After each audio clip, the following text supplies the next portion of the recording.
lives of humans and animals are woven in a fabric of love, trust, and dependability.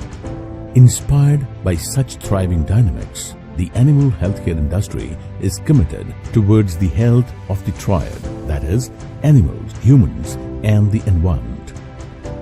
The animal health industry's core objective is to contribute towards the food security of the ever-growing human population. Healthy and safe milk, meat, egg and fish help to meet the daily protein needs of the rapidly urbanizing population. The goal of animal healthcare industry transcends beyond healing the pain and sufferings of animals. It significantly contributes towards the livelihood of farmers and empowers the nation's economy. The global animal health industry has evolved from being an emerging industry to a progressive powerhouse worth more than $60 billion and is expected to be valued at $75 billion by 2025. The animal husbandry and fisheries sector of India plays a major role in country's growth, contributing 7% of the national GDP and more than 35% of the agricultural GDP. The animal health industry of India is poised to be worth more than $2 billion by 2026. It meaningfully adds value not only to the GDP but also creates employment opportunities in R&D, manufacturing, business development, international operations, and other sectors. The Indian Federation of Animal Health Companies, INFA, is a united progressive force of companies working towards advanced animal health care. Incepted in 2011, today, INFA comprises of more than 50 member companies representing diverse genre of the Indian animal healthcare industry, serving across species with a comprehensive range of pharmaceuticals, nutritionals, biologicals, and Ayurvedic products. INFA was formed to ensure ethical practices and enhance the animal healthcare industry's value and contribution to society. INFA strategically collaborates with various stakeholders for better animal health care. These include Indian regulatory authorities like CIDESCO, Department of Animal Husbandry and Dairying, ICAR, IPC, FSSAI, BIS. INFA has also collaborated with various ministries like Ministry of Fisheries, Animal Husbandry and Dairying, Ministry of Health and Family Welfare, Ministry of Ayush, Ministry of Finance. INFA relentlessly works closely with scientific bodies and communities for creating awareness on zoonoses and antimicrobial resistance. INFA also plays a pivotal role in the One Health initiative, which is a collaborative and integrated approach to ensure the well-being of humans, animals, and the environment. INFA is a member of global animal healthcare body, Health for Animals, and conveys strong impressions of the Indian animal husbandry and animal health industry at the global stage. INFA also works closely with various animal health associations. Global collaborations formed by INFA also ensure greater regulatory harmony across nations. INFA believes in giving back to society through its corporate social responsibility endeavors. It stands by farmers severely affected by natural calamities. INFA joins hands with local veterinary healthcare providers and distributes nutritional and healthcare products for animals during these calamities. INFA is also raising awareness on the importance of egg and milk as a source of protein on World Egg Day and World Milk Day. INFA has been recognized on multiple occasions for its contribution to the industry. Despite reaching many milestones in its growing and successful journey, INFA's bold quest has just begun. Driven by its philosophy of healthy animals, healthier India, INFA is committed to make a difference every day and in every way.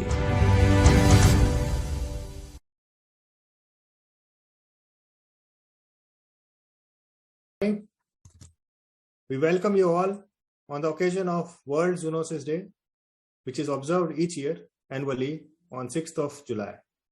This day aims to shed light on diseases that originate in animals and are transmitted to humans.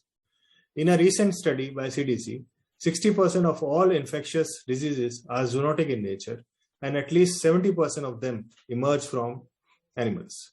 Considering it as our responsibility, we, on behalf of INFA in general and INFA Biological and Biosecurity Subcommittee, are pleased to welcome you all for an interactive session on zoonoses, with particular reference to One Health and rabies scenario in the country.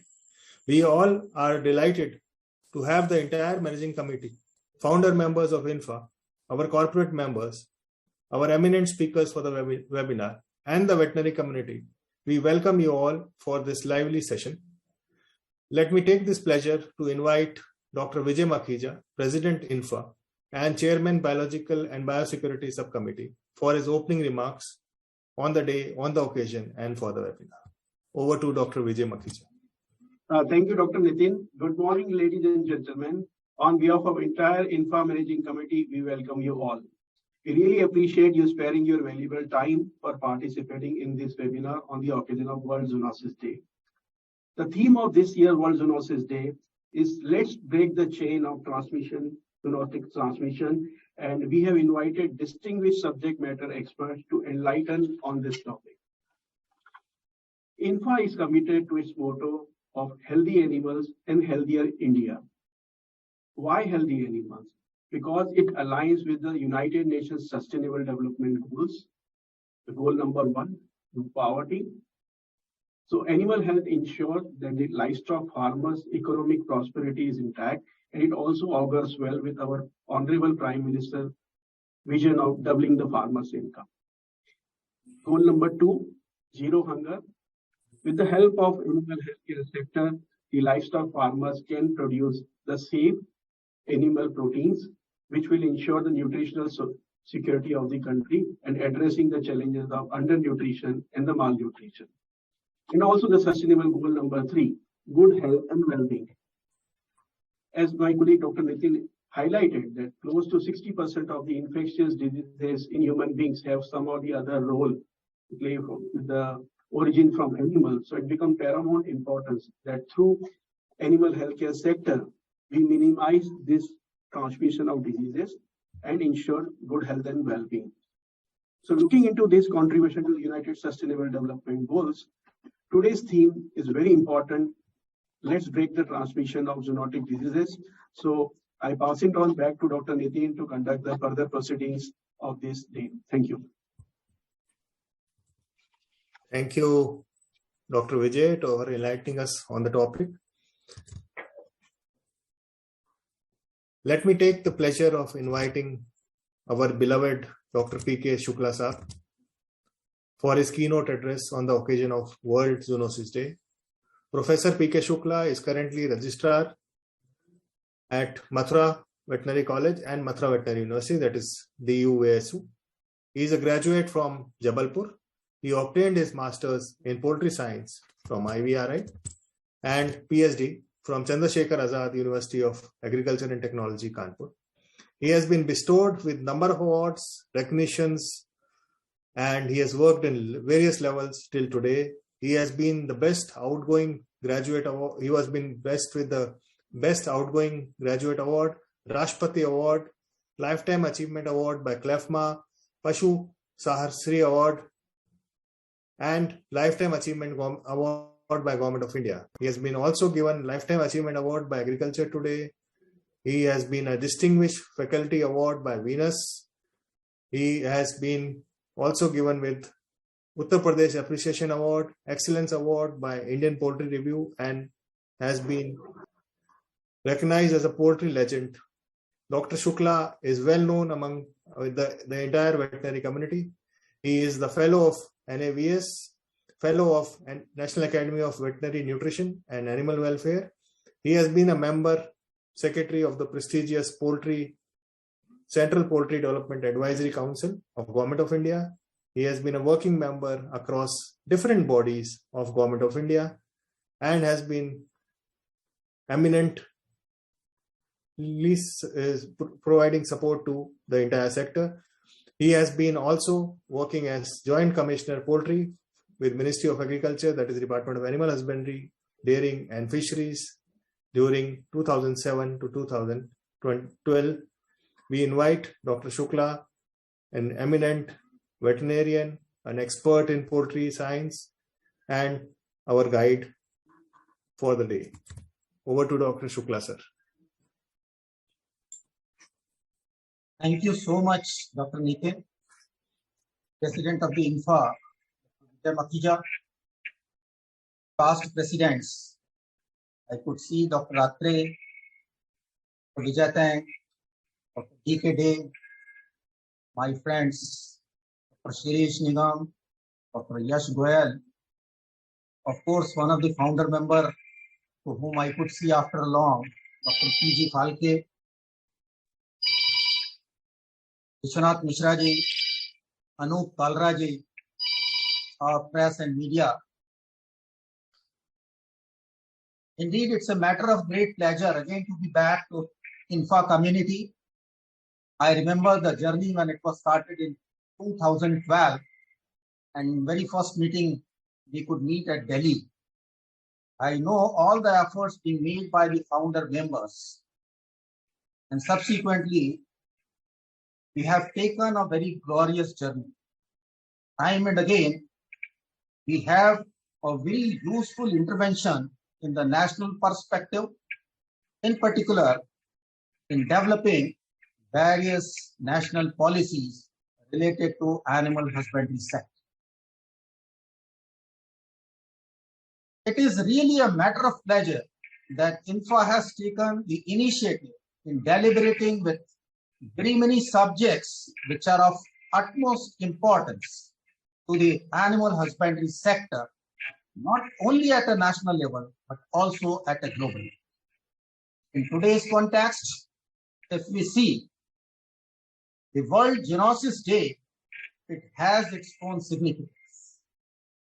Taking a quick journey to the history of how this has evolved.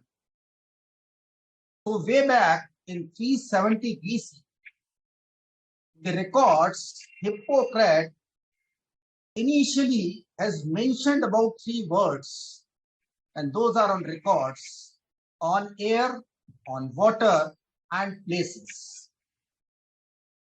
It means the significance of this ecosystem has been realized at that point of time, that there is some interrelationship between the environment, between the individuals, amongst the air and water.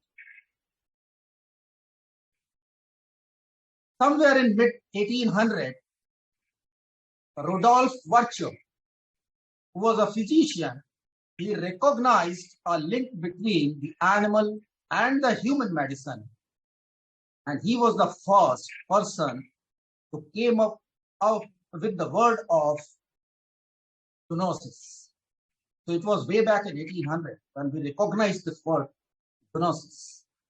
Then Calvin Shibabe, somewhere in 1964, he coined a term, one medicine. That is the involvement of veterinary and human medicines together. In all contexts, if we want to summarize how the concept of One Health came and what it speaks about, so we can say in nutshell, One Health is a collaborative, the multi-sectorial and transdisciplinary approach. And these are working at local level, regional level, national level, and also at a global level. And the goal is to achieve optimum health outcomes, recognizing the interconnection between the people, the animals, the plants, and their shared environment. Already it has been talked about by President of INFA that 60% of existing human infectious diseases are zoonotic. But on top of that, 75% of emerging infectious diseases of human have an animal origin. Every year, we record 5 new human diseases. And out of this, 3 are of animal origin. I must say that 80% of the agents with potential bioterrorist use, they are zoonotic pathogens. So this is what we may have a background, and let us see something which are the facts.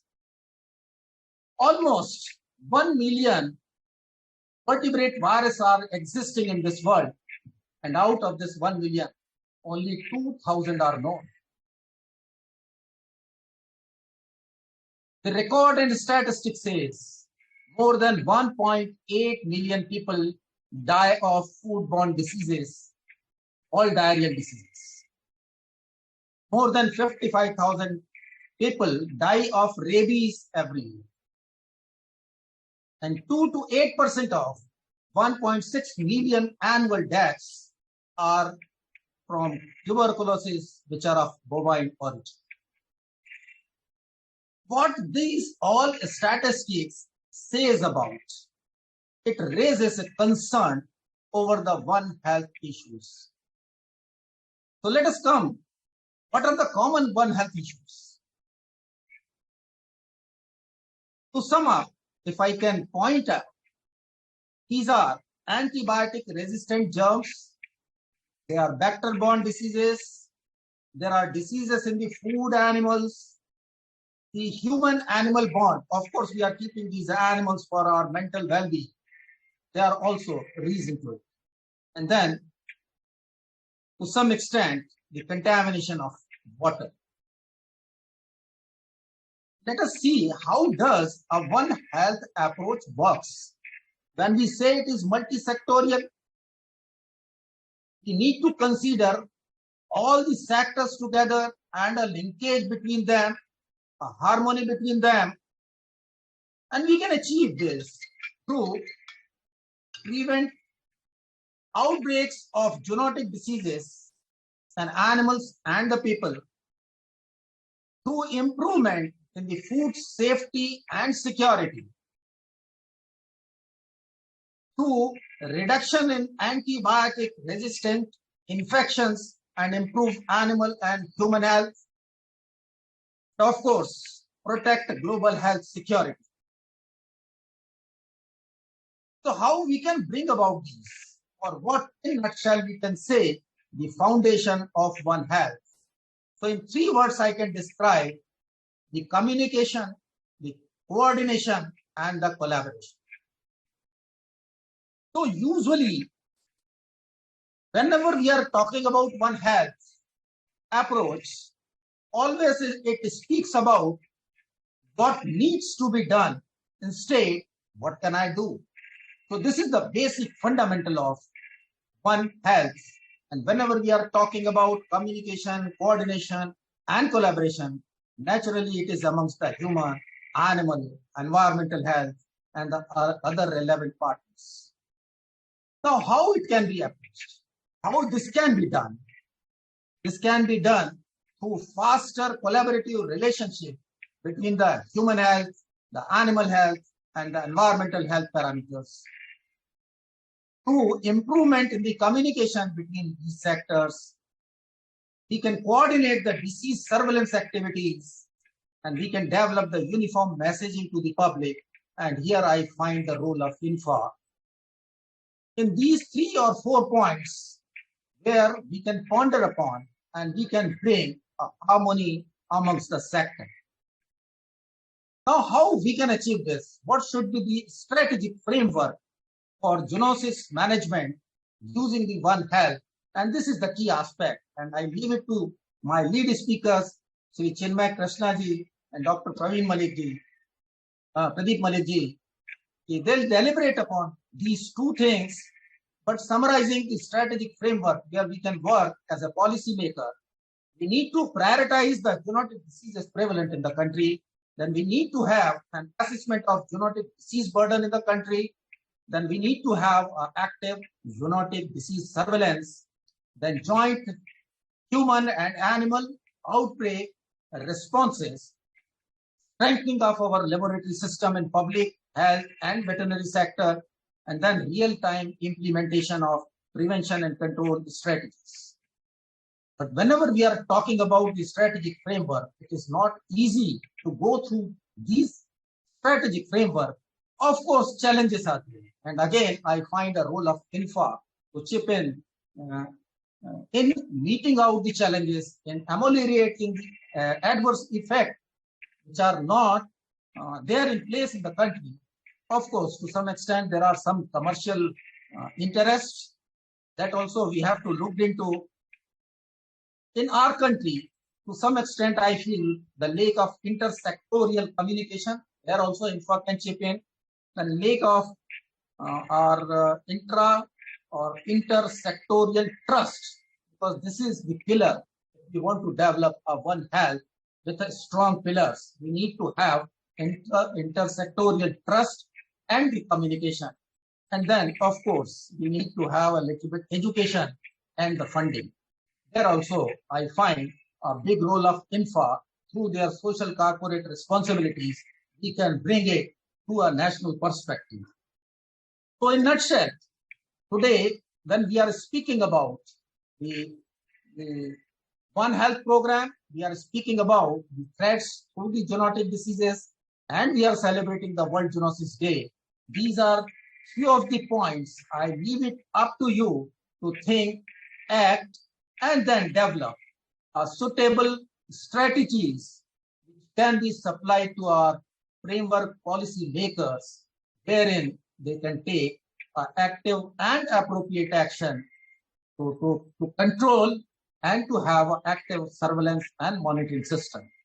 So thank you very much, INFA, for giving me an opportunity to have a context setting for today's World Zoonosis Day celebration being organized by INFA.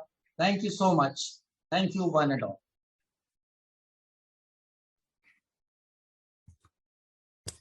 Thank you, Shukla sir, for a great insight into the topic that we are about to open for discussion. Sharing success by giving back to the community is exemplary, but dedicating one's lives to the thankless task of animal welfare, whose only reward is the work itself, calls for courage and mental of an wholly different dimension. We have with us Dr. Chinni Krishna, who has made animal rights his life mission and is not merely deserving praise and applause, but we have our deepest respect for him. Dr. Chinni Krishna has empathy for living beings from his very childhood. He was one of the very few humans or students who refused to dissect a frog in the biological lab and opted to move out of the school instead. And later on, once he grew up, he pioneered in introducing computer-aided dissection softwares for schools, which was later on taken up by the government also. He also campaigned against ban of dissection in schools and colleges. Dr. Krishna is an MTech degree holder in chemical engineering from University of Madras, followed by MS in business administration from Bankal University. After returning to India, he started an engineering firm known by the name Aspic Engineering and was fortunate and compassionate enough to build up radio telescopes, robotic satellite arms for Department of Space. In 1975, his company was manufacturing dish antennas of 10 mm diameter and contributing towards the satellite industrial television experiment.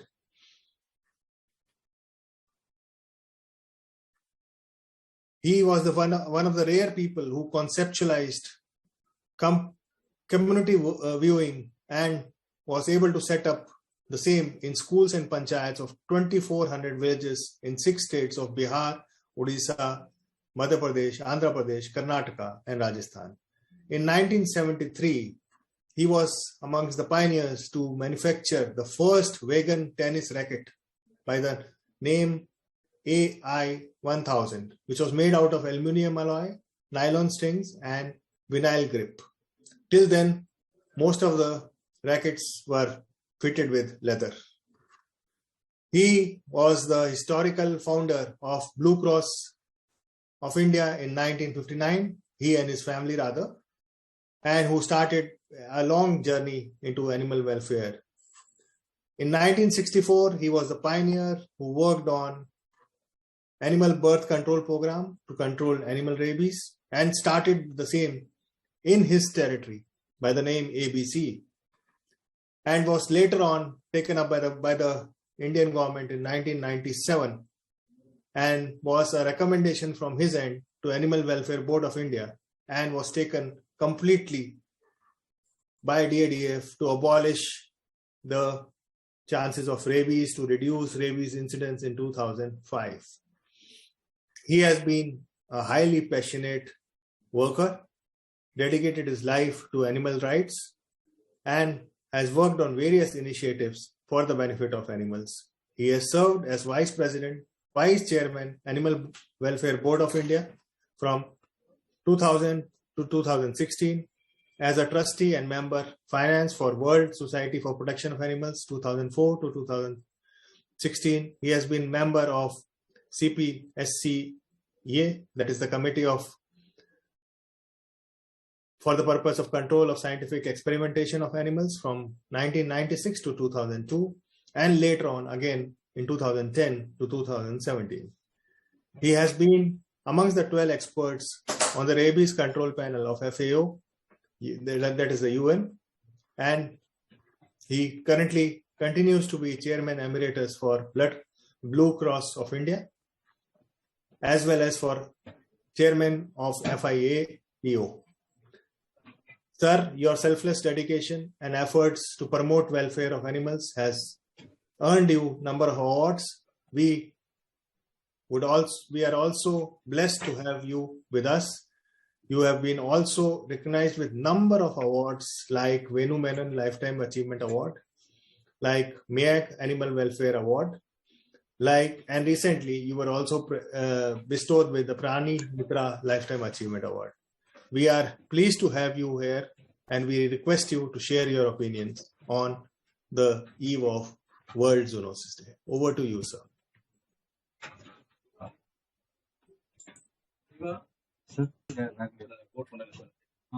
Thank you, Dr. Bhatia, Dr. Makija, Professor Shukla, and others. At the outset, my thanks to INFA and Dr. Makija for inviting me to take part at this webinar. All of you are aware that dogs are the major vector in the spread of rabies. Once a human being exhibits a sign of having contracted the disease, it is too late to do anything, and fatality is virtually 100%. While all animals can get infected, the major vector accounting for almost all rabies cases is the dog. The sad part is that the majority of rabies deaths is in children. However, the good news is that rabies is almost certainly preventable by vaccination, and mass vaccination of dogs is the most viable method of prevention. Even if one is bitten by an unvaccinated dog, prompt action in washing the wound with soap and water, administration of immunoglobulin, and full post-exposure vaccination can prevent the victim from contracting the disease. In 1964, the sight of a human victim of rabies left an indelible impression on me. I had also visited the Madras Corporation dog pound in Basin Bridge earlier and was appalled at the brutally cruel way the captured street dogs were killed after 3 days without food and water by the crudest method of electrocution. I therefore started to study the whole issue and learned the following. 1. The formal catch and kill program of the Madras Corporation started in 1860. This was formalized by the Madras City Municipal Act of 1919, under which Section 218 gave the corporation the power to protect the citizens of the city from the threat posed by stray animals and to take steps to control the number of stray dogs and the incidence of rabies in humans.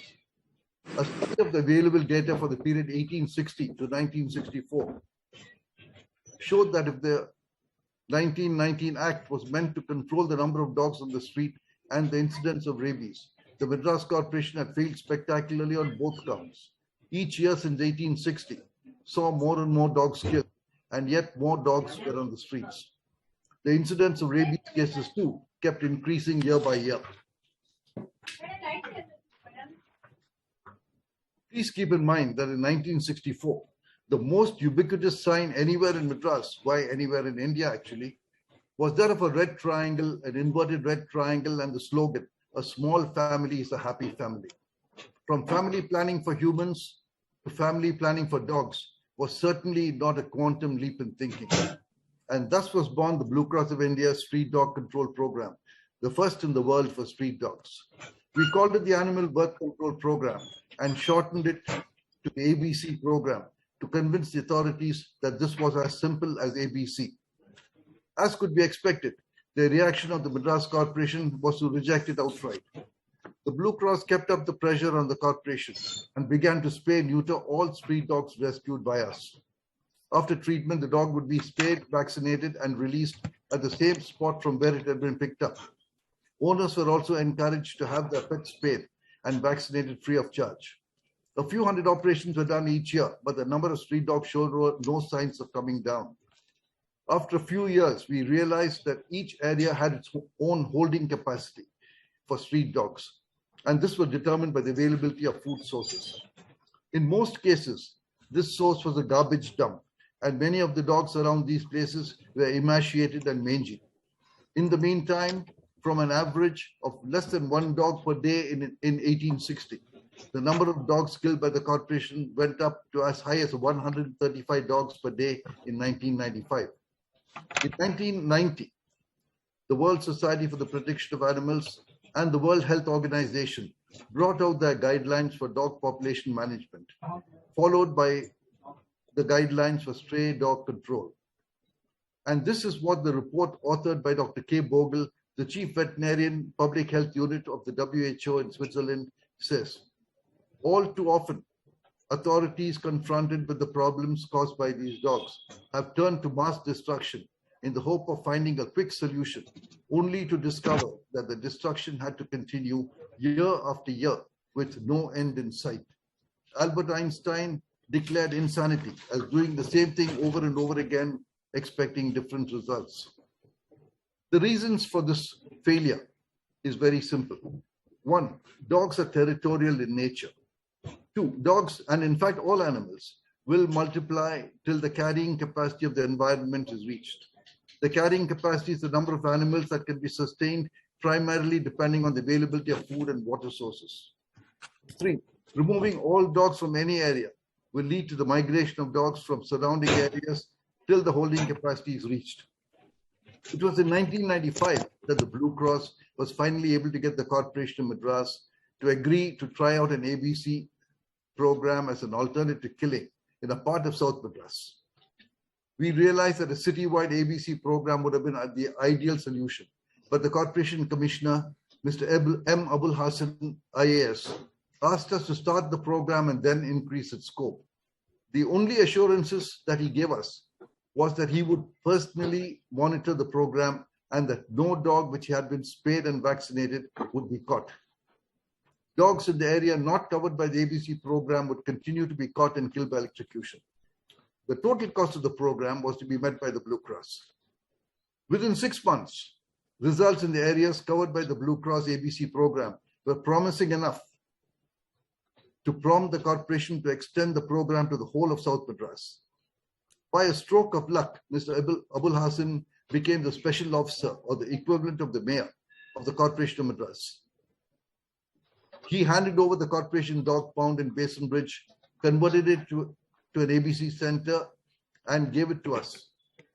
Within 1 year of the citywide program, the incidence of human rabies began to fall for the first time since records were maintained by the then 300-year-old Madras Corporation. The Madras Corporation, by the way, is the second oldest in the world after the city of London. In 2001, the results were so positive that the government of India formulated the Street Dog Control, the ABC rules, which made killing of dogs as a method of population control illegal and made ABC-AR mandatory. Unfortunately, in India, as we all know, we have many good laws, but the problem is in their implementation. Several cities have taken up ABC, but in many cases, it has not been a sustained program. In many places where the ABC program was being implemented, local municipalities illegally suddenly ordered the destruction of dogs on a massive scale in a knee-jerk reaction because of complaints. And the dogs destroyed were usually while WHO endorsed the ABC program in 1990. It was several years later that the OIE followed suit. In March 2011, the Food and Agriculture Organization, the FAO, held a 5-day expert meeting on dog population management at Bana, Italy, to draw up recommendations on dog population management and rabies control. I was invited for this along with 11 others from around the world, and we drew up the recommendations which are available. If anybody is interested, please get in touch with me and I'll be happy to send you a copy. The biggest compliment that the 3 international organizations, the WHO, the OIE, and the FAO, have paid us is by officially renaming the program the ABC program instead of the Trap, Neuter, and Release program as was done earlier. I'll be delighted to answer any questions after the session is over. Thank you all very much.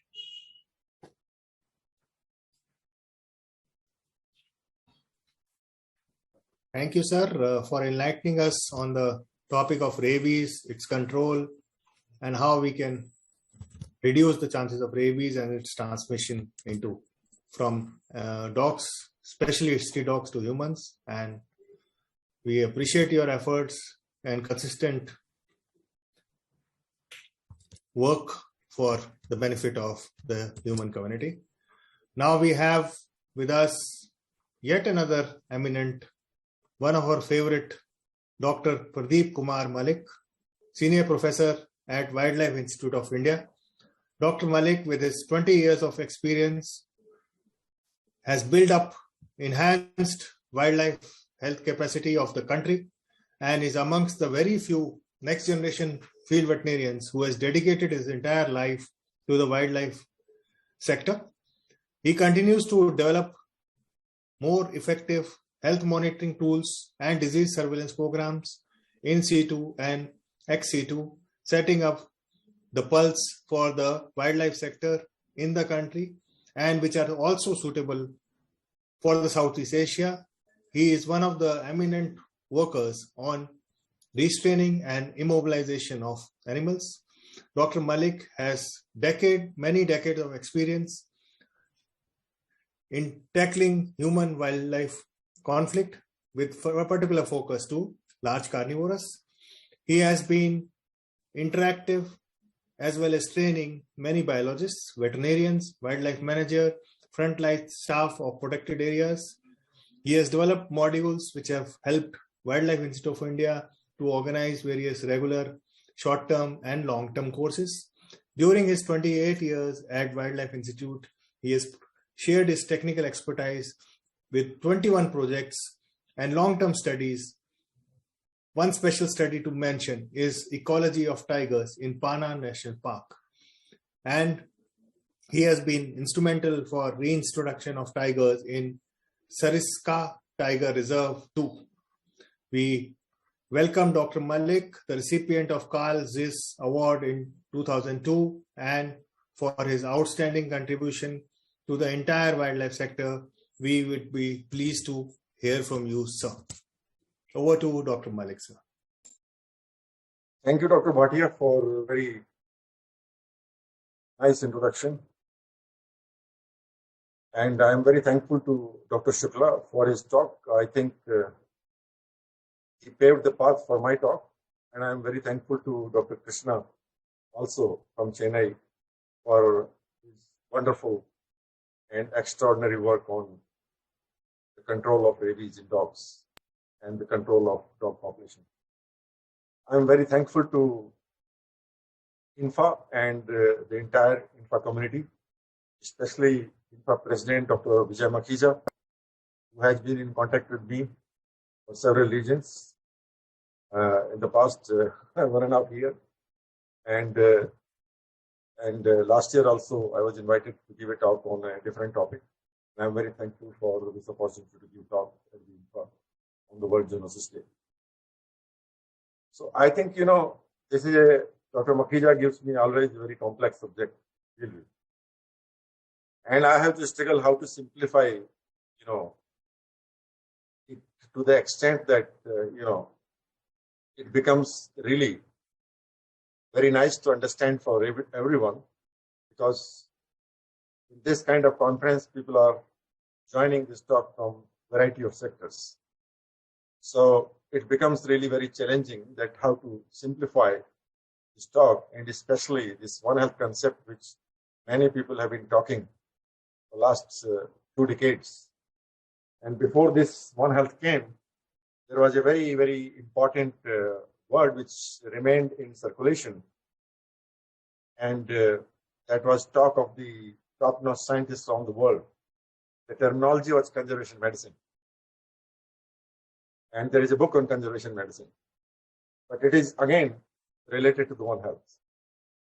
So with these words, I will initiate my talk with some very, very simplification of the linkages, and then arriving to a point that what actually is One Health and what kind of things are required to achieve the kind of things we want to achieve through the One Health control of emerging zoonosis scenario, especially the zoonotic diseases which are being transmitted from wildlife. But let's first do to understand this very, very complex, complicated word. Let's do situation analysis, and I'll take 5 examples to do the situation analysis on One Health. We will take this example of one of the very, very important disease, Casanur forest disease, which is endemic in India, and it is endemic in only one locality. In 1957, and it was in 1959 that we were able to isolate this virus and also through serological testing. But what has happened after 59? Till 59, the disease KFT was confined to a very small area in Shimoga, just few hundred square kilometers. By the time we isolated the virus, it was about 150 to 200 square kilometer area where this disease was being reported. But what has happened now? If you see the KFD geographical range, it is there not only in the Shimoga area, but the geographical range of this disease is far larger in the last 50 years. In spite of, we have done a lot of research on this disease. There are a lot of facilities which have been created for the diagnosis of this disease. There are a lot of very specialized facilities within the state of Karnataka and some other places for the treatment of the people who are reported sick because of this disease. All right. This is wonderful. Okay. Next, please.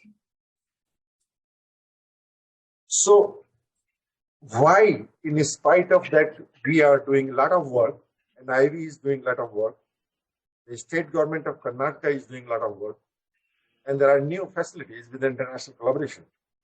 But why we are still, every year, we have an expanded host range and geographical area of the KFD? This is one very important question.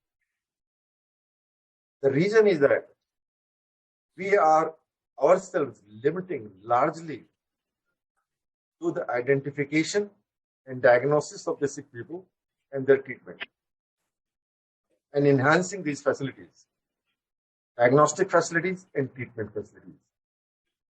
But how do you actually control the disease unless you understand the full ecology and epidemiology of the disease?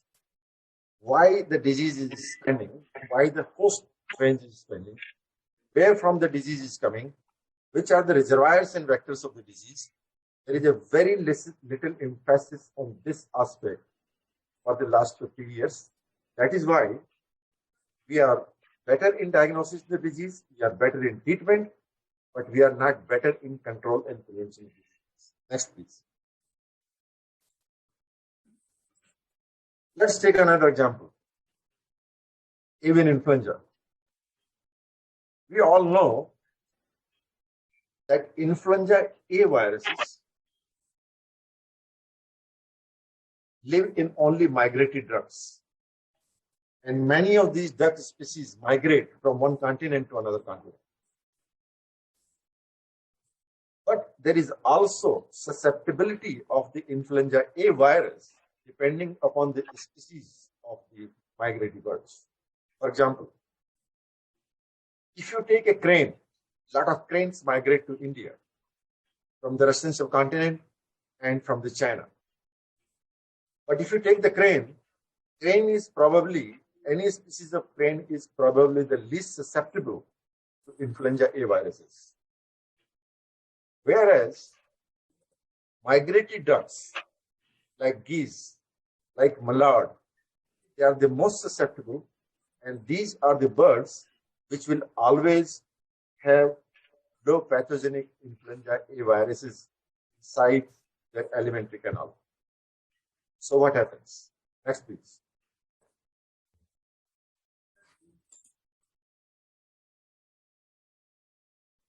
Okay. So we have to go back. So what actually happens that we do not have, why we are not able to have a better handle on influenza A viruses, and there is always constant threat of influenza A viruses, not only in Indian subcontinent but elsewhere also. The reason is that where is the field?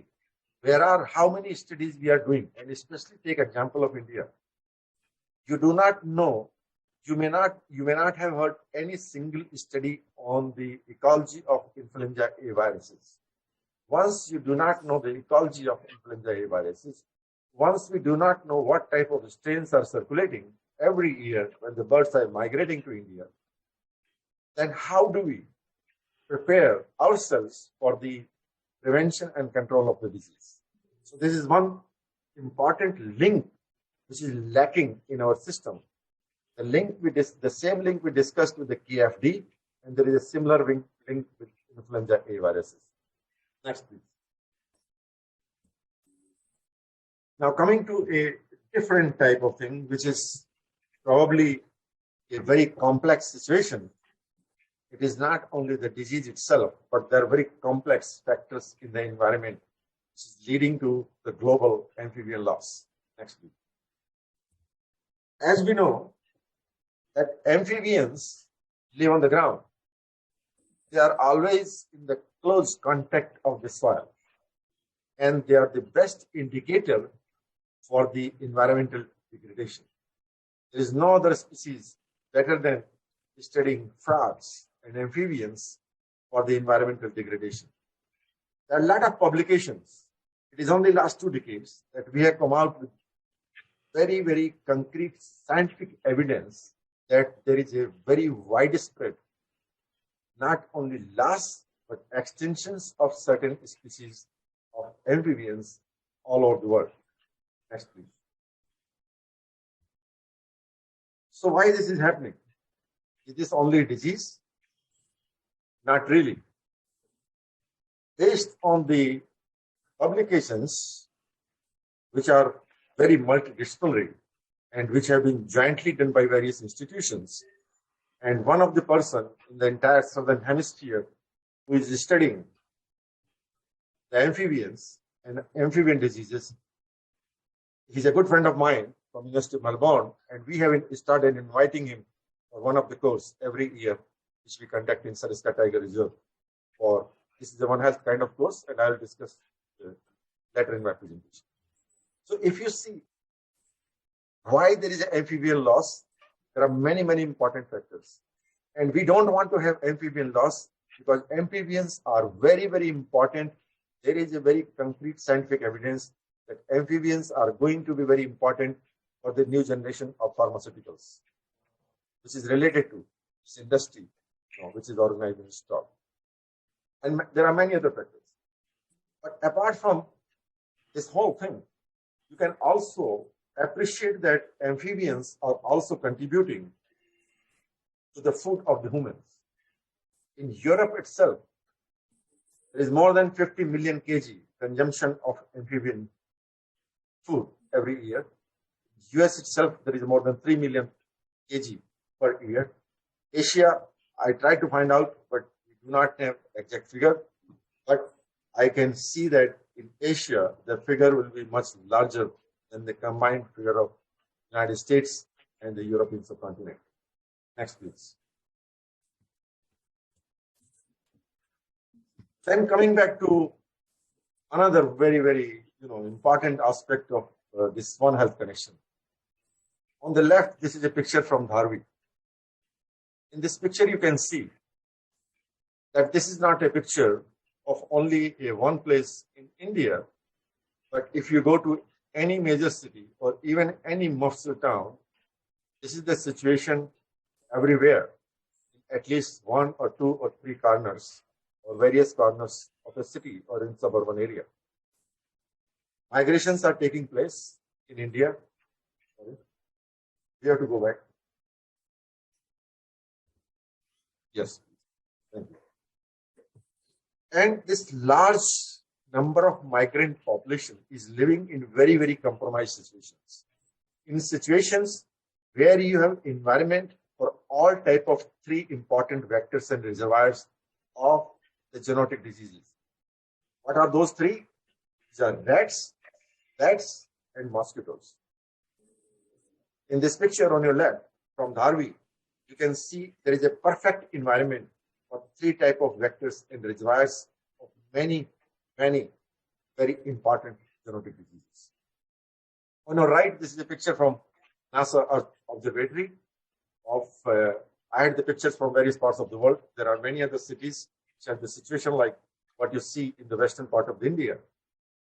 But this is not only the smog and fog. This is purely smog in this picture. I have the description of this picture also, apart from some other observations. But this cannot be contributed only to the one region. I had another very good picture of the last thing, street dust.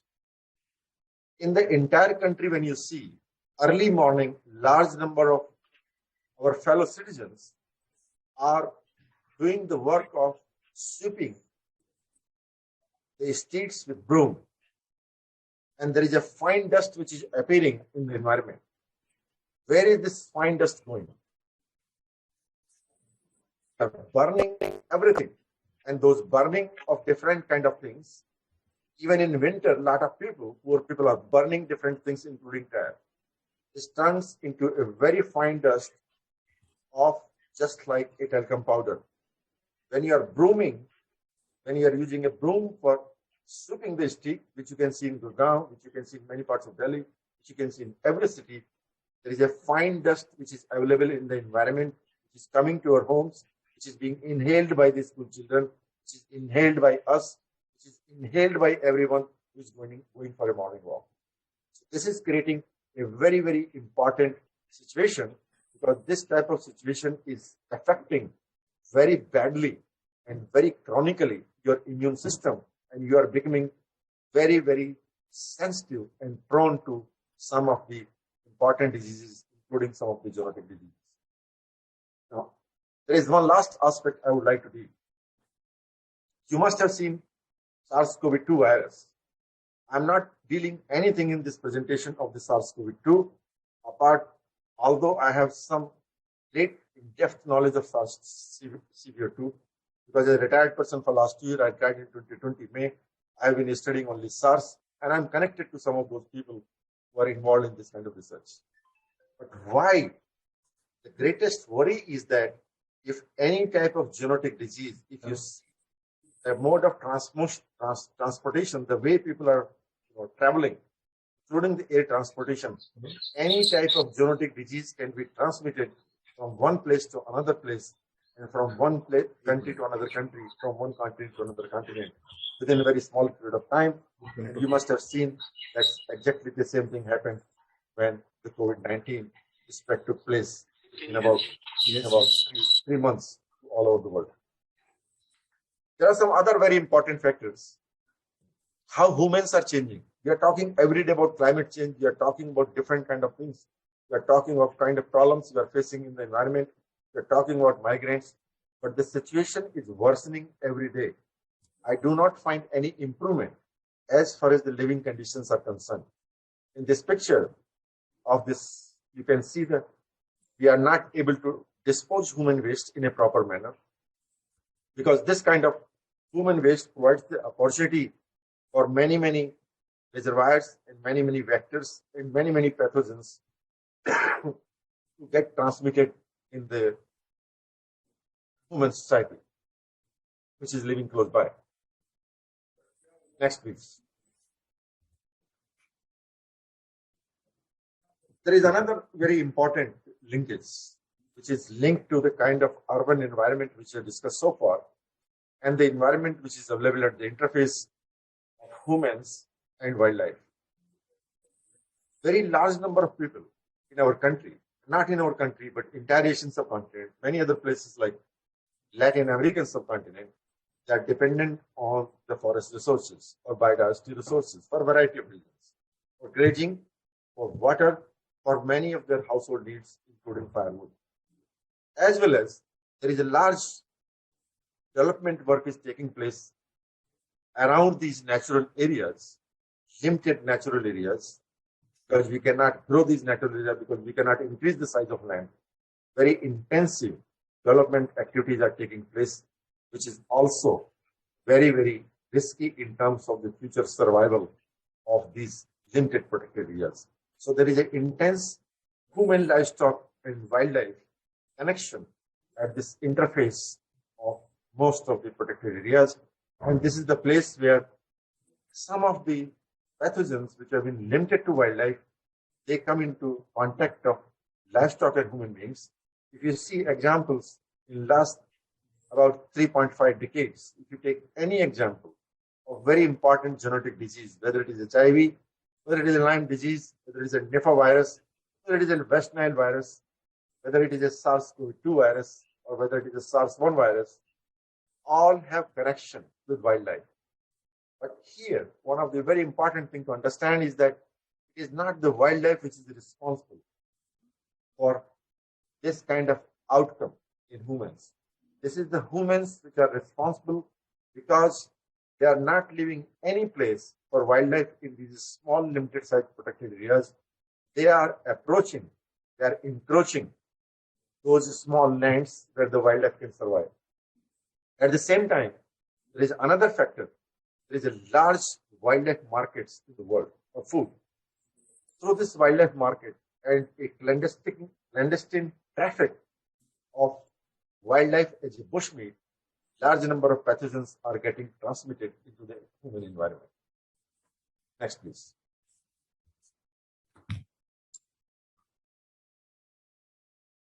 These are some of the diseases. Dr. Bhatia, you can just scroll next 3 slides very quickly, because most people know that these are arthropod transmitted diseases. And next one, please. Bacterial, viral, and parasitic diseases which are being transmitted through arthropods. Next, please, Dr. Bhatia. These are fecal contamination, some of the very important diseases. And but these 3 slides, I have listed some about like 30-35 diseases, but it's not limited. These are some of the important where there is a documentary, very concrete documentary and research data is available. But if you see the number of the genetic disease which can travel between wildlife and human environment, the number is very large. Next, please.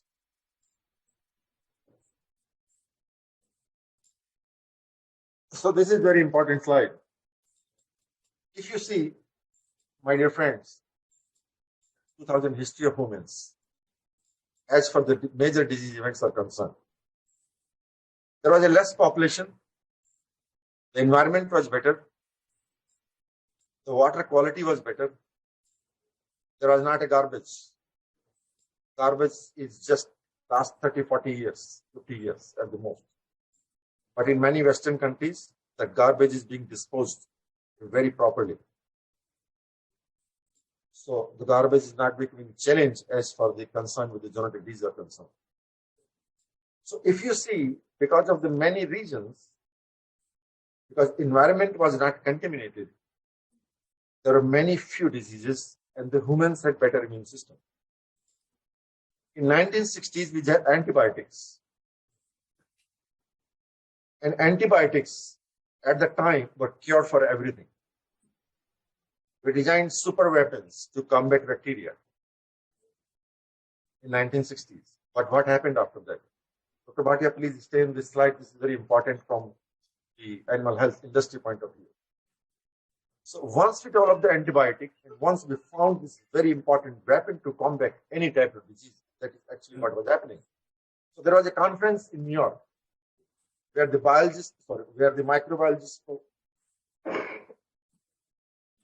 all over the world were invited. And there was an important discussion that why to have so much of the microbiology teaching in medical and veterinary curriculum. We can reduce it because we have found this weapon. So just concentrate more on the clinical subject. But what happened after that? If you see, during 80s, there was very good funding by the industry and also by the government to find newer antibiotics. Because antibiotics, as we all know, they have very short life, 5 to 10 years. So you need newer antibiotics because pathogens are going to be resistant to antibiotics. So what happened? Industry earlier, which was supporting the research to the top institutions, postgraduate scholars and professors, the funding comes from industry and funding comes from the government. But slowly, the funding started reducing. And because of this reduced funding, we do not have much research on antibiotic development as on today. And my dear friend, this is very scary, as all of you know. I think for next 5 to 10 years, we do not have any solid antibiotic, antimicrobial agent in the pipeline. Next, please.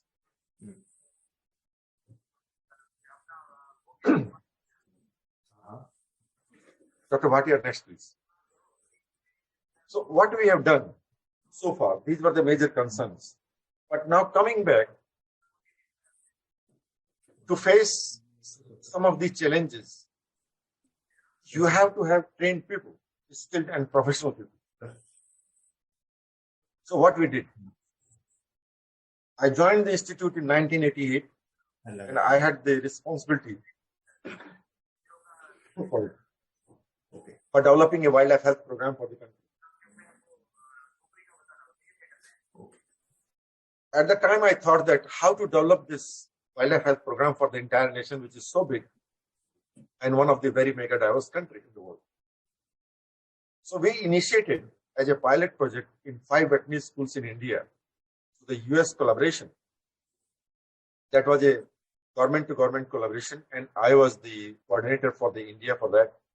And there is a very unique wildlife health facility in the United States, the only facility in the world, which is completely dedicated to the health of wildlife, National Wildlife Health Center in Wisconsin. So we had counterparts from them. And we initiated in 1995 this very pilot project developing facility, one in Chennai, one in Jabalpur, one in Guwahati, one in Hisar for the western part of the country, and one in Anand, Gujarat, in different regions. And we selected the faculty members. Next, please. And these faculty members were sent to the United States for several months to almost visit every type of facility which was dedicated to some kind of wildlife health investigations and surveillance. Then we provided that the veterinarians from these faculty members, how they will going to communicate with the clientele. The clientele is the forest department, forest service officers. So we invited them. That was the first time I was able to, with a great difficulty, convince the ministry and the institute that we need to bring them to the courses which are being attended by the IFS officers. And one of the very important course, which is a very celebrated course in the Asian subcontinent, is Advanced Wildlife Management course for IFS officers. And we invited all the veterinary professors to attend this course for 1 year. So now they understood, attending this course, the entire wildlife scenario in this country. They understood what are the needs of the protected area managers, and that is how this program became successful. And these protected area managers knew that in how many ways these faculty members and these veterinary institutions can help us in diagnosis of mortality events and the prevention and control measures. But apart from that, because veterinary schools did not want to contribute much to this project, so we provided them all type of facilities, including vehicles, including computers, including all type of training resources. And then we continued for next 7 years, providing them the opportunity and resources. And the veterinary schools and universities signed an MOU that after 7 years, they will take over and they will contribute. But actually, this has never happened. But at the same time, next please, we initiated another opportunities. But somehow, to conclude this effort, there are veterinary schools in the country. We have helped other veterinary schools also in last few years in the country. And almost every veterinary school in India has some kind of wildlife health management program, which is working in close coordination and close association with the forest officers in that area. Next, please.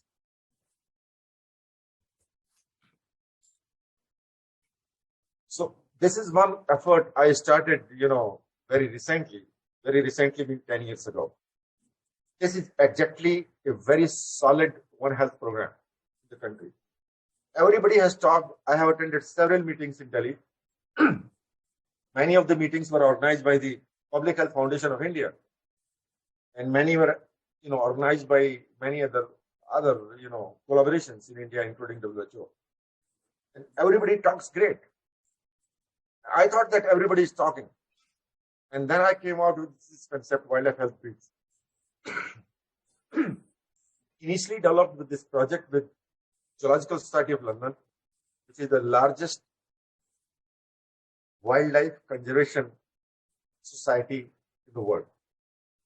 And then we joined hands with the Royal Veterinary School of University of Edinburgh.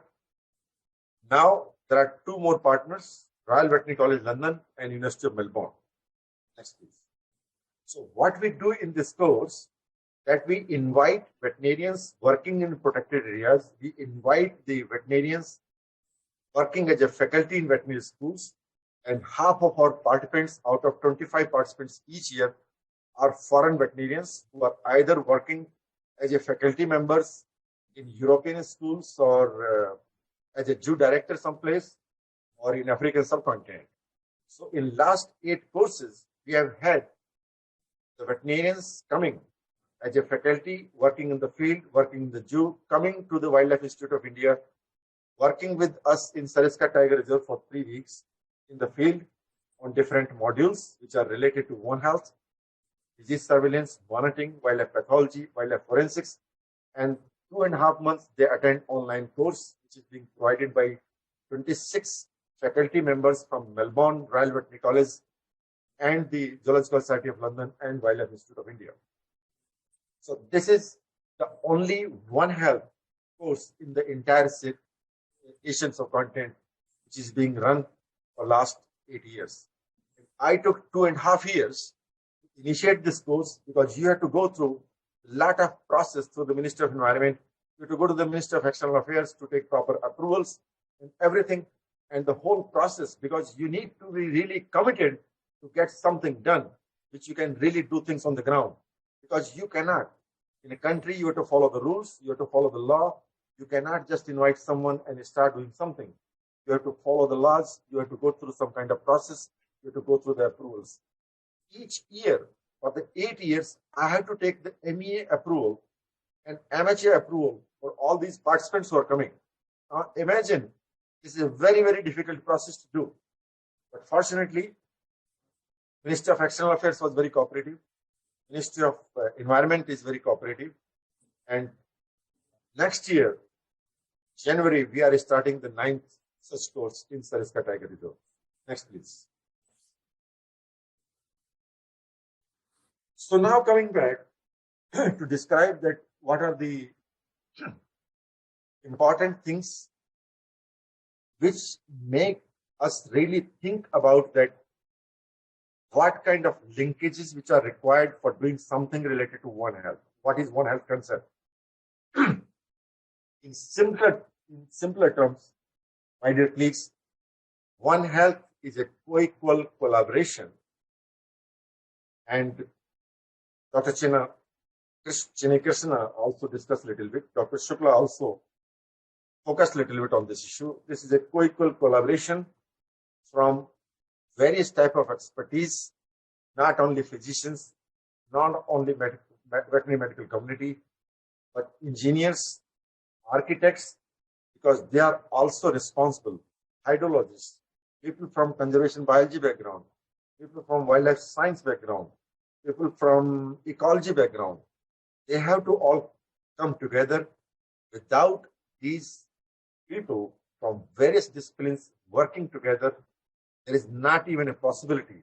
For example, there is not even a possibility that you can achieve the goals of One Health. For example, we are making flyovers all over the country. Have you ever thought that what type of a wildlife species is now thriving in the spaces which are available in these flyovers, and what type of disease they can contribute to the system? You can see a lot of pigeons all over these flyovers. These flyovers has become the best habitats. So we have not thought, because there was not even a planning that how we will avoid wildlife huge of spaces available in these flyovers, because many of these wildlife, they prefer human environment. They prefer very close to the human environment, like crows. So we have to, if we provide the habitat for them, they will multiply more in numbers, and there will be more and more and more and more. Like kind of things you have seen. If you have seen the Gazipur vegetable and fish market and meat market of Delhi, just before we entered Delhi, just before Yamuna, this is the perfect hub for proliferation of not only reservoirs and vectors, but this provides the perfect environment for new pathogens to emerge and already existing pathogens to come, to have better approach have in the human society and animals. So what we have to do, we have to move away from the classic approach that we have been thinking that physicians have to do their job, and they never thought that there can be some genetic diseases. Veterinarians are working separately, engineers are working separately. Wildlife biologists think that, diseases are not our concern. So far, they have been thinking that diseases play a very important role in ecosystem to reduce the population of when the population is growing. But now, they have changed their thought. So, unless people work together and we move away from this classic approach of single-handedly working in isolation, that is not going to work. And we are not going to achieve any goal of One Health unless we start. And I think, Dr. Krishna gave a little bit of importance to this thing, what I'm talking now. Next, please. So as a recommendation, because you definitely want recommendation on this subject. So one thing is that education and knowledge at the field level. When I'm saying it, at the field level, I'm talking of interface between rural communities and the urban environment. So that interface is very economically poor. The interface people cannot have even better veterinary services for their animals. They cannot have facilities for vaccination. They cannot have better facilities even for themselves for the medical facilities. So this interface becomes very important as far as the One Health concept is concerned. Now, point number 2. As I gave you example, now I'll relate those examples of KFD and influenza A viruses. Unless we have the clarity of ecological issues about these pathogens, and unless we do strong epidemiology of these pathogens, it is very, very difficult that we can employ or predict anything related to the control and prevention of the disease. We will keep on developing better diagnostic facilities, we will keep on developing better treatment, but the disease will keep on proliferating more and more in the human society, and we are not achieving anything as far as the One Health goals is concerned of the healthy people and healthy society. Now, third thing is that there are many sectors which are important, but some of the sectors which are truly important to achieve One Health goal is public health, veterinary science, human medicine, agriculture, fisheries, microbiology, ecology, conservation biology, and disease modeling and forecasting. This is also very important. And the people who are working with climate change, these are also, because there are many diseases in recent times, you must have seen, have linkages with the climate change and flooding. So all these people, unless they start working together on a single important, like take example of scrub typhus. Scrub typhus, if you want to manage scrub typhus in the society, you will need the expert from all these disciplines to exactly know about this scrub typhus epidemiology, and then only able to handle the scrub typhus, which is spreading, expanding the geographical host, even in the hilly areas of India, including the Garhwal and Kumail. Then there has to be, synergy. People have to understand that each sector is very important, and each sector is contributing something very, very important in terms of the goals we are trying to achieve of the One Health. Especially, people have to understand that interventions at rural settings are the most important. And we also need specialized laboratories locally, at least at the district headquarters, for some of these biological samples and some of these human samples, which are important for these new and emerging zoonotic pathogens. Because these facilities are actually lacking even at the state headquarters in state capital cities, these specialized laboratories, except some at some places, some major cities, but largely we are lacking these facilities. Then another important thing is that in One Health issue, international collaboration is very important, because you need to bring learning. You need to provide learning from your country and your situation to others. Then only there can be, better, achievement through the combined expertise and synergy.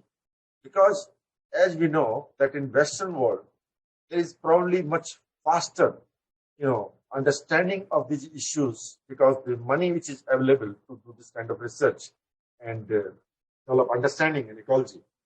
Whereas in our country, we are still, in spite of understanding the importance, we are still taking a lot of time to create those resources which are very important to understand the ecology and epidemiology of some of these very important pathogens and to zoonotic pathogens to achieve One Health goals. Then in our country, we do not have any coordinated research to find link between global weather patterns and infectious disease. This is also very important. So that is why we need to develop international collaboration. And most of these time, these international collaborations are very true. They are very simple. They are not taking anything from you. Only thing is that they want to see the situation and they want to provide the learning from their situation, and these combined efforts, they provide the better understanding and the better achievement in terms of prevention and achieving the One Health goal. Next, please. So, my dear colleagues, although this has been a difficult topic, but I'm very thankful that for your patience to listen some of these ideas, and I'm very thankful to the organizer again. And if there are any questions, I'll be able to answer those questions to the best of my knowledge and ability. Thank you. Thank you, sir, for taking us on an insight into wildlife, pollution, One Health, zoonoses, and many aspects which are currently relevant. We have a few questions coming up, so I'll try to initiate a discussion. But meanwhile, all are requested to, if you have any questions, queries, please type them into the chat box. We'll be happy to assist them. So I take it on to Dr. Chinni Krishna. Sir, there's a question from our end as well as from the audience, is that since we are going on a right track as far as our ABC control program is concerned, but still the problem doesn't get controlled even today. So any reasons for that? Any your views on that? Yes, sir. There has to be an aggressive follow-up on everything. Number one. Number two, the corporations all over India today are only responding on a case-by-case basis when somebody complains about a dog problem or dog issue in their area. This has to be done in a very systematic way. It is the only viable long-term solution to the street dog issue. And let me make it very clear, a street is really no place for a dog. Every dog deserves a loving home. We got them there in the first place, on the streets. It is our responsibility to make sure that it's handled in the most humane way possible. No corporation except for 3 in India are doing it in a way in which it should be done.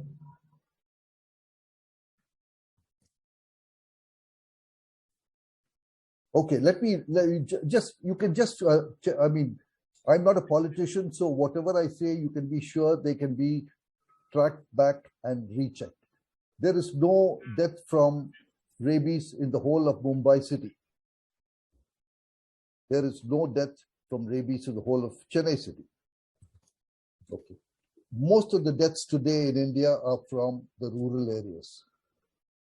The public health centers in Tamil Nadu have done a pretty good job as far as retaining records are concerned. And there is a distinct drastic drop in the number of rabies cases. But even one rabies case is too much because this is a totally preventable disease.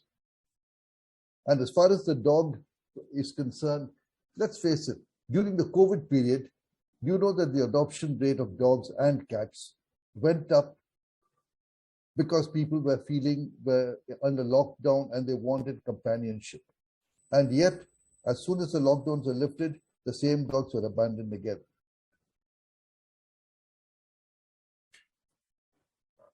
Right, sir. Doctor, can I add something to Dr. Krishna? Certainly. Yeah, please go ahead. Dr. Krishna sir, I have noticed, because I travel to very, very remote areas, after this availability of lot of carcasses with the decline of vulture population, there are a large number of dog packs which are thriving in rural areas. And because they have the sufficient food outside, many of them, they have started living in packs outside the villages. And they have become now, their behavior is changing. They have become very furious. And the number of the cases of the dog bites are increasing. There are reports you can find in internet that dogs sometimes chase human beings on motorcycle. There have been cases of dogs have killed people after putting them, from the bike. Have you heard of this? Yeah, of course I have.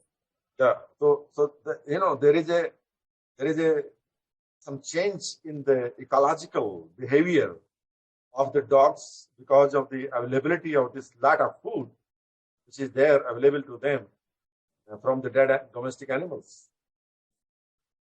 And this is very scary.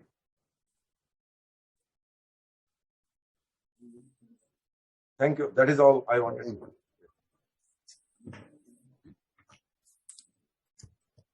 So there's a question from the audience again. We have heard about population control in dogs. Is there any such move in cats from government or from any of the NGOs, if you are aware of? Yeah, as a matter of fact, the first animal control programs by surgical spaying was for feral cats in the US. It goes back to around 1950. It was never done on a large scale for domestic cats till much, much later. But there is a very large program in the US called Fix by 5, which is to sterilize every cat, domestic cat, before it is 5 months old, so that there is no chance for reproduction, because there are thousands of cats which are homeless in the US today. The Blue Cross has been doing cats along with dogs right from the beginning, from 1964. Right, sir. Sir, I would like to add a little bit again. Can I do, Dr. Bhatia? Yes, sir. Please go ahead. I think so there is a National Wildlife Research Center in Fort Collins. These are the people who are working on vaccines for control of population of animals. Their primary work has been especially wildlife, but those vaccines can be used in any species, like including domestic animals. There is a recent development. There is a vaccine known as Gonacon, Gonacon. Yeah. Gonacon. And this is developed by, if you ever type on the internet, Gonacon vaccine at National Wildlife Research Center, Fort Collins, you will get the full details. The only thing is that this vaccine still has little difficulty to be very successful in wildlife, because this vaccine has to be repeated, because just one vaccination will not provide full infertility. But in dogs, there is a possibility that we can revaccinate the dog after 2 years. So if we keep on vaccinating dogs at a very large scale, I think this can be very successful, and this can be tried by our organization on pilot basis. And I'm sure that National Wildlife Research Center, Fort Collins, this center belongs to USDA FS, US Department of Agriculture. And I have the contacts there. I was there in 2019. So I think we can try this thing, and maybe this can be a very successful thing. It has been tried, Dr. Malik. The National Institute of Immunology about 37 years ago brought Tulsur. Dr. Talwar and Dr. Suri, both trained in Paris, and they came back and they developed this. It was a failure because of the very, very unacceptably high level of side effects. Usually, yes, I know that. Yeah, I know. The injections of calcium have worked, have shown some results. For wildlife, there are very, very successful fertility drugs available today. For the domestic ones, there's only one called Nutrasol in Brazil, right, which gives you about a 3% bad results, 97% very successful. Right. That can be improved. But this Gonacon can be given in any species, and it has been last 10 years of the trial data says that it has no side effect. Yeah, Gonacon can be done. Yes, so it has not been done for. You can, I think, just think of trying Gonacon as a pilot. Yeah, will do. Thank you. Ask your friend to please get in touch with us. We'll be happy to try it out. Yeah. We just have one question to Dr. Chini. Sir, how do you feel that INFA can contribute towards better rabies prevention and its control incidence? Well, mass vaccination of the dog is a guaranteed way of controlling rabies. Those in your federation who are manufacturing anti-rabies vaccine would, if it could be done at a subsidized price, maybe whatever it is, mass vaccination of the dogs is something which has been taken up even by the government of India. It's never done, unfortunately, on a sustainable level or continuously. It is done in a stopgap way on Zoonoses Day. So if that could be prevailed upon as far as the government authorities are concerned, it's going to be something which will positively work. Right, sir. Next question is to Dr. Shukla, sir. Sir, how do you feel the industry, the academia and research institutions can work together in making and taking the One Health concept in a better way? Earlier, I think Mr. Chini Krishna and Dr. Malik has nicely elaborated the subject in detail.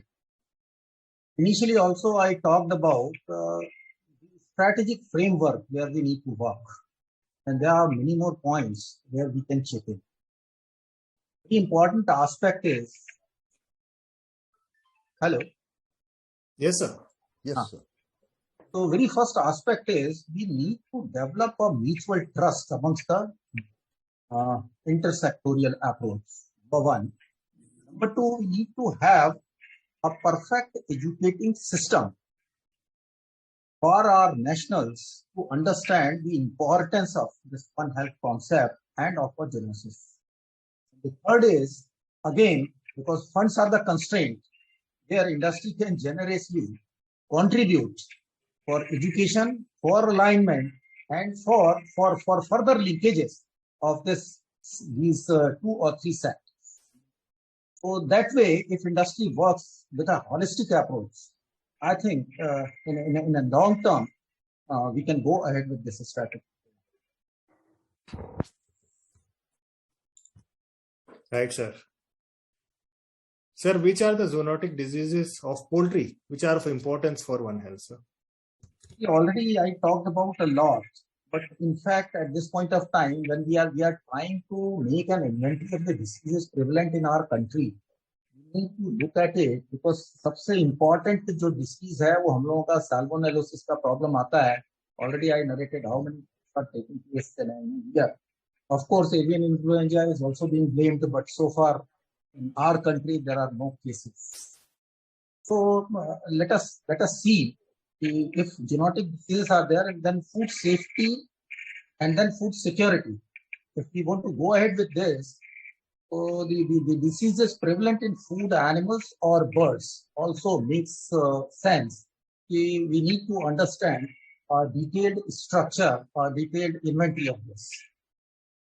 Perhaps Government of India is also taking care because our disease surveillance system tells us about what are the different kind of diseases prevalent in our country, and that too in a different geographical zone.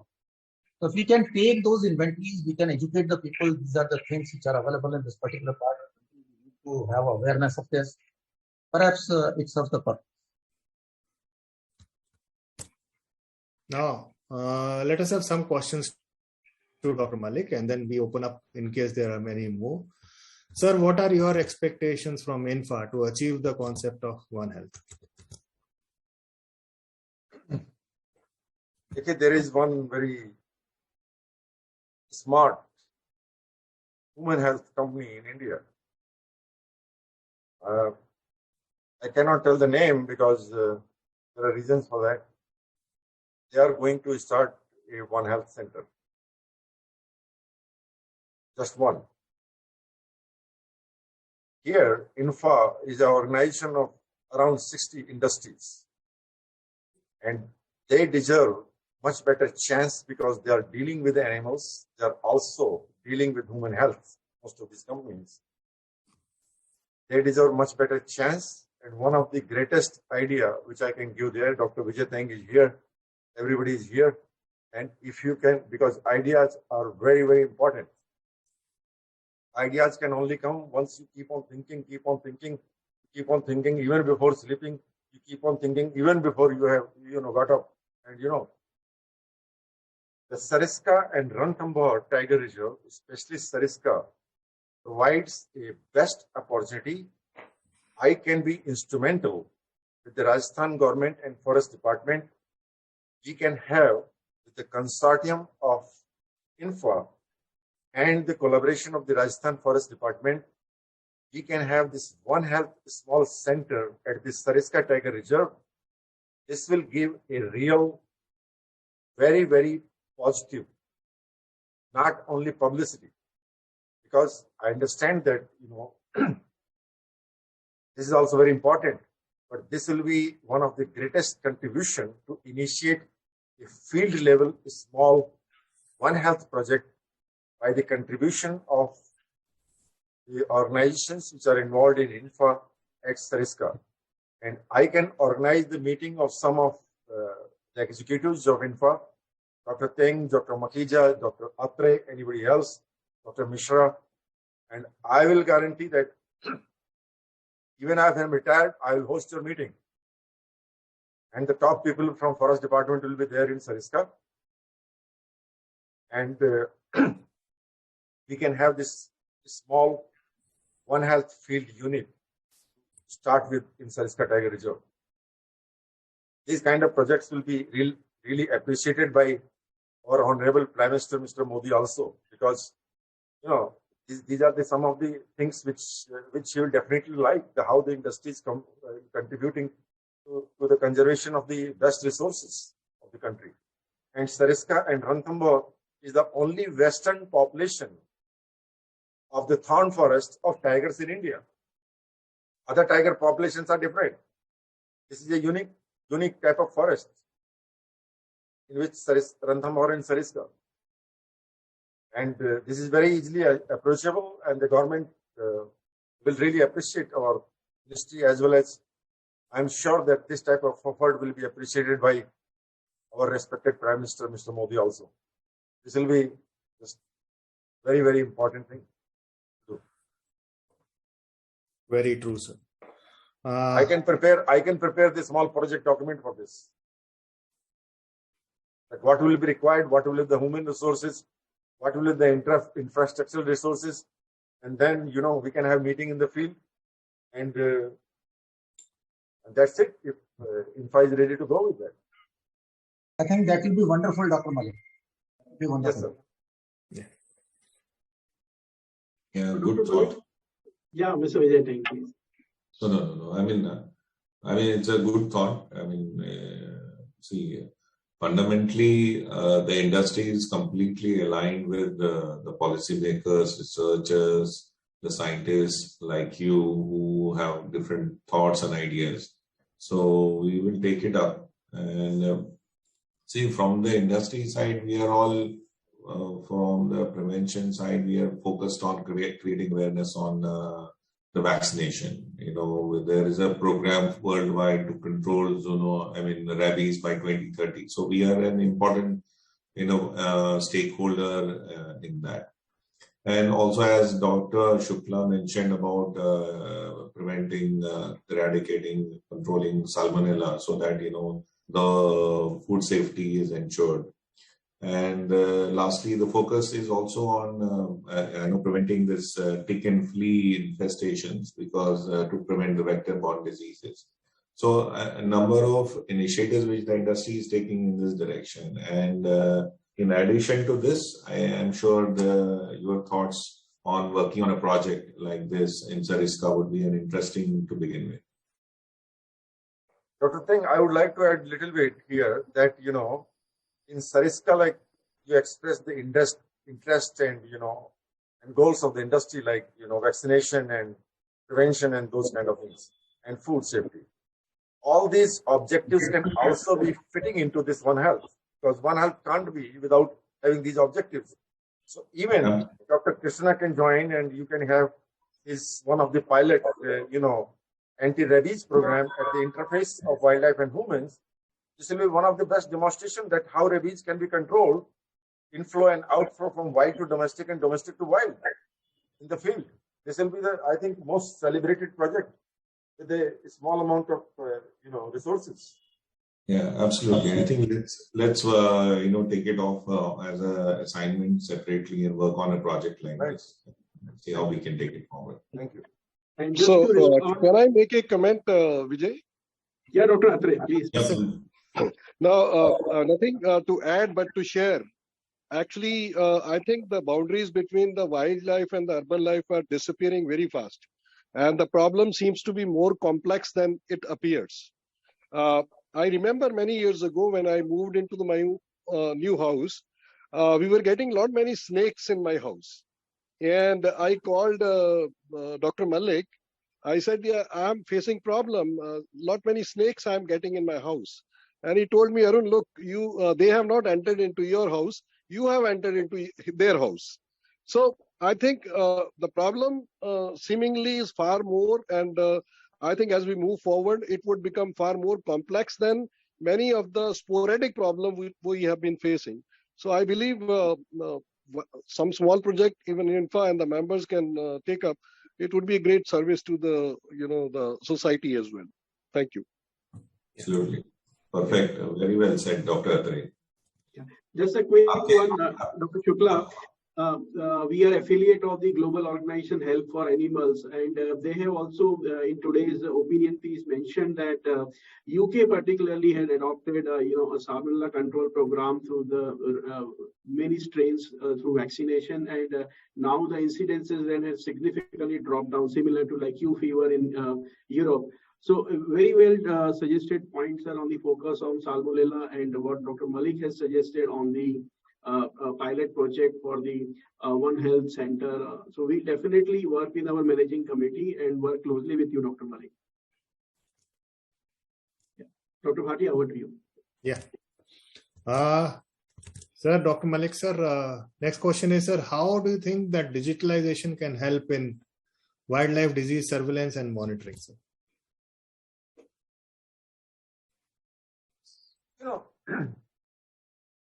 The current IT technology is very, very important and has some very positive facets. But the thing is that as far as the wildlife is concerned, disease surveillance and monitoring, unless you have the baseline information, how do you use the technology? So the first thing is that we have to create a baseline information, but also there can be different other programs like community education. Those can be very well done using the digital media, because those programs can be related to what type of how to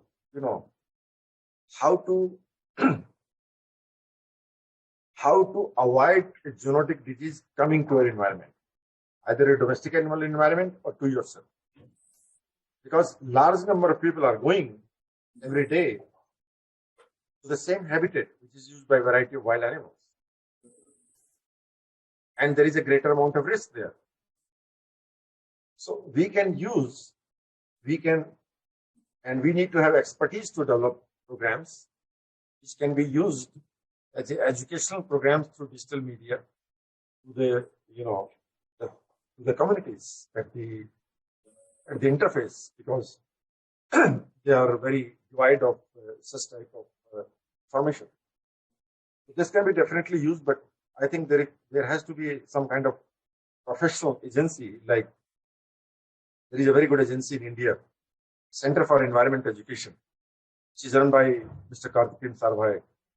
So, those are the kind of top expert people in the country who can develop the information and provide the resources that how this information now needs to be disseminated to the target group. Right, sir. If we can have some views from anyone from the managing committee, or they would like to have any questions to the speakers.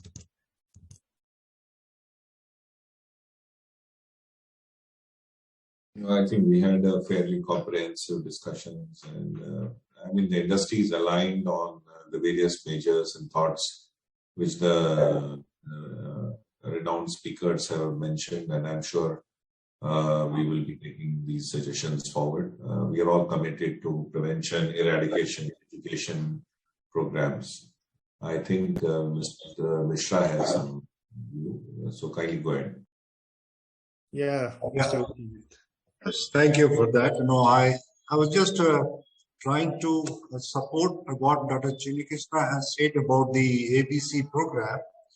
And today, as he rightly said, that Mumbai and Chennai is free of any of the rabies deaths. And this has come to a stage only because of a continuous vaccination program or the control of rabies or through the ABC program.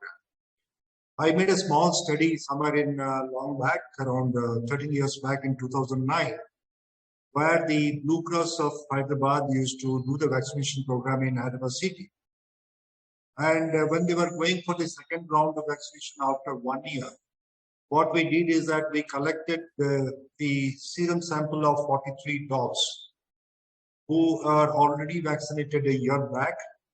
And we could notice that within a year much, it was identified.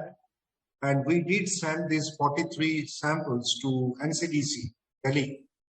And Mrs. Samala Akanani, who is the founder chairperson of Blue Cross of Hyderabad, took the initiative, and they supported me, and we got it tested. We found that out of the 42 animals are more than 0.5 IU, which is protective titer, which confirms that the animals are protected even after 1 year of vaccination. And only one animal was non-responsive, which may happen. So I thought that we can share that report, which is of NCDC, and I sent it to Dr. Vijay.